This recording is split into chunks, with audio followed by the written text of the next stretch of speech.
স্বাগতম পল্লী সমাচারের এই বিশেষ বুলেটিনে। আজকে আমাদের রিপোর্ট একটি অত্যন্ত গুরুত্বপূর্ণ এবং জরুরি কৃষি সংকট নিয়ে।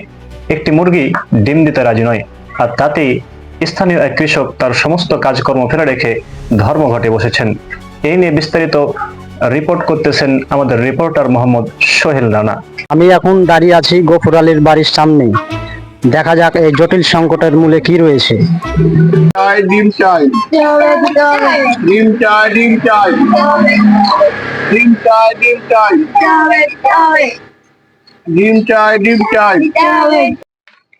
গফুর ভাই, আপনি ধর্মঘট করছেন কেন? আমার এই রানী মুরগি গত 3 সপ্তাহ ধরে একটা ডিম দেয়নি।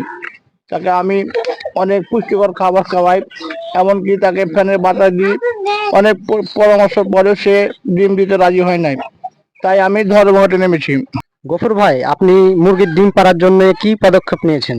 ওর সাথে অনেক কিছু বোঝাপড়া করেছি। ওকে আমি অন্য মুরগির ডিমও দেখাচ্ছি, তারপরে সে রাজি হয় নাই।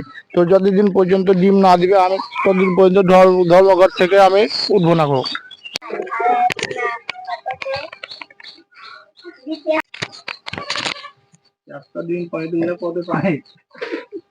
গফুর ভাই, দেখুন তো, ওই যে আপনার রানী অবশেষে ডিম দিয়েছে।